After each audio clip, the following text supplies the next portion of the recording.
Ay, para ponerle un poco de onda, por favor. Para tener energía. Es ¡Temón, temón! Sí, de los Miranda, tu misterioso alguien. Cuando alguien te dice, ¿te pasa algo? Bueno, es que hay alguien. Mira. ¿Quién es el misterioso alguien? Bueno, lo están cantando con Luc Ra, que es un encanto, Luc Ra, hay que decir, un encanto de pibe. La verdad es que sí. Che, 41 minutos pasaron de las 9 de la mañana. Quiero contarles que en la operación técnica está Gianfranco Maceo, en la producción, coordinación Gary Castro, Ezequiel Leoni y Juan Pablo Fierro, en el streaming Vicente Castro y en las redes Vicente Castro también. Esto es toda la gente que hace también Caballero de Día acá en la 530. ¿Nos vamos a La Habana? Ay, ¿Me parece? Nos vamos a La Habana, está allí en línea Gabriel Vera López, eres periodista argentino, está en este momento en Cuba. Los saludamos, Gabriel, aquí Roberto Caballero, Rinconet, Florencia Ibáñez, te saludamos de la Radio de las Madres de Plaza de Mayo. ¿Cómo estás? Buenos días, Roberto, buenos días, compañeros de la radio, ¿cómo andan? Bueno, estamos un poco repasando las noticias de la región, que como sabemos son malas en líneas generales.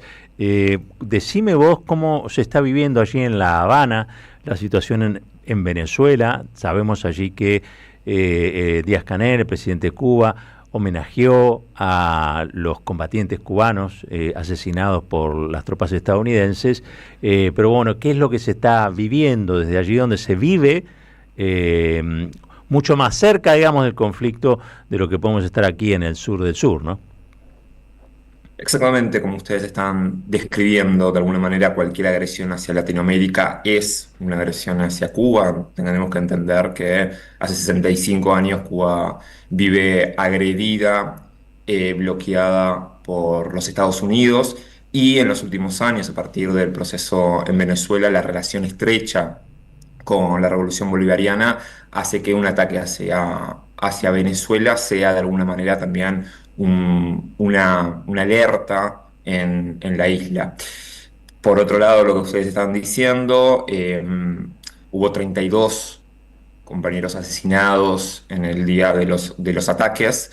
Sabemos que fueron asesinados en su gran mayoría en enfrentamientos cuerpo a cuerpo. Seguramente en los próximos días estaremos viendo y sabiendo un poco más de detalle de qué es lo que ocurrió esa fatídica noche, pero es muy importante remarcar esto porque de alguna manera la primera narrativa que se intentó instalar desde los Estados Unidos y que lamentablemente fue replicada por muchos medios de comunicación, fue que el ataque fue una especie de ataque quirúrgico, que no tuvo ninguna dificultad, que no tuvo ninguna resistencia. Esto no fue así. Sabemos que hubo enfrentamientos que por lo menos duraron 2 horas, bombardeos en casi 7 puntos distintos de Venezuela, en 3 provincias, por lo cual hablar de un ataque quirúrgico es una falta de respeto, no solamente por los muertos, sino también por la inteligencia de todos nuestros pueblos de Latinoamérica.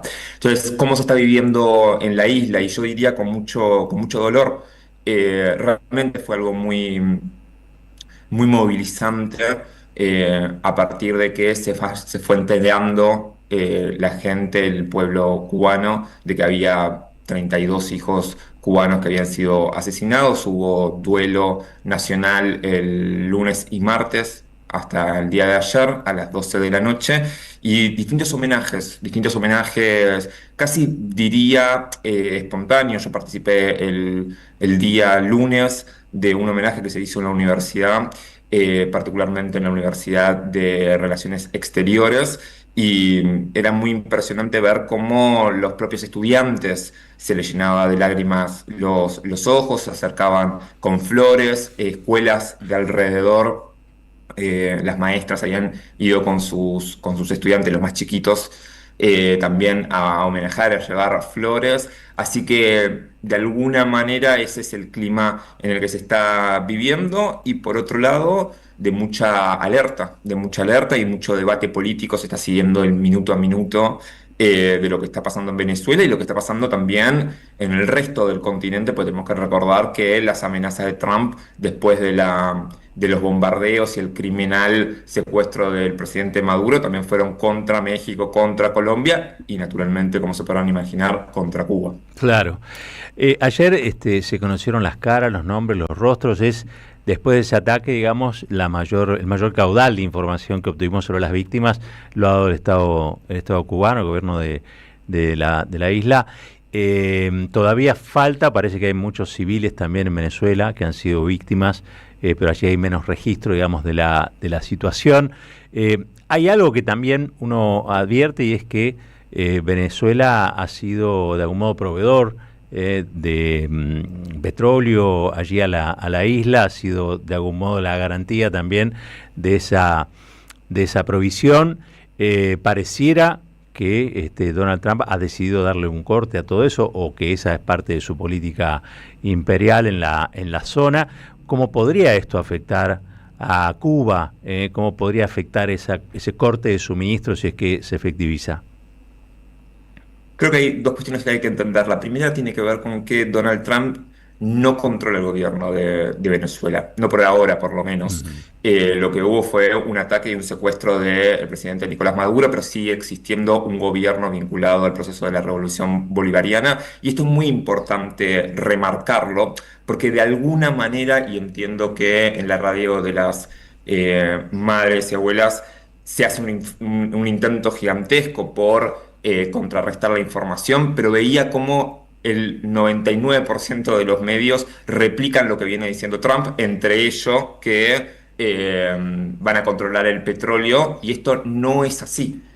A lo que hay que entender es, sigue existiendo un gobierno, la presidenta encargada, y es muy importante esto, encargada porque no es la presidenta del país, el presidente del país sigue siendo Nicolás Maduro, que está secuestrado. La presidenta encargada manifestó ayer, a partir de un recorrido que hizo por distintas comunas en Caracas, además de que iban a decretar el duelo por 7 días, que el único gobierno es el de Venezuela y que no hay ningún agente externo controlando ese gobierno. Ahora, dicho todo esto, sí es cierto que hay una intención muy fuerte por parte del gobierno de Venezuela de hacerse de ese recurso estratégico, el petróleo venezolano. Eso no es nuevo, es algo que viene pasando hace 20 años, y que en los últimos meses vimos un incremento en las agresiones que buscan ese objetivo estratégico. Vimos cómo secuestraron ilegalmente buques de carga en el Mar Caribe, entre ellos un buque que venía hacia Cuba. Por lo cual hay una intención de seguir asfixiando la isla. No es un secreto para nadie de que la isla atraviesa una situación económica muy delicada, y tiene entre sus mayores problemáticas hoy en día el problema energético. La isla tiene cortes recurrentes de energía, producto sobre todo de tener refinerías muy viejas, centrales eléctricas muy viejas que no pueden reparar, producto, entre otras cosas, del bloqueo, y las dificultades. Esto es muy importante entenderlo, las dificultades para acceder al mercado internacional y comprar petróleo. Sobre todo porque justamente el bloqueo lo que hace es que no puedan transaccionar con empresas como cualquier otro país o realizar pagos, etcétera. Por lo cual es muy importante lo que puedan hacer con aliados estratégicos, que pueden ser Venezuela, o otro país que también provee petróleo en la isla es México. Si se corta uno de esos suministros, está claro de que sería una situación muy grave y agravaría mucho más la situación de Cuba, pero reitero, no es el caso por el momento. Gabriel, nos preguntamos hace un momento si el antiimperialismo estaba retornando con fuerza a la región o no. Sabemos que Cuba es uno de los lugares, uno de los enclaves fundamentales de ese sentir latinoamericano y antiimperialista. Digamos, ¿cómo ves vos a la sociedad cubana hoy en relación a lo ocurrido en Venezuela y lo que ha ocurrido o lo que viene ocurriendo con la región y con la administración Trump? Bueno, nosotros fuimos siguiendo el minuto a minuto de lo que estaba pasando en Venezuela, la madrugada del sábado, ¿no? Del viernes para el sábado.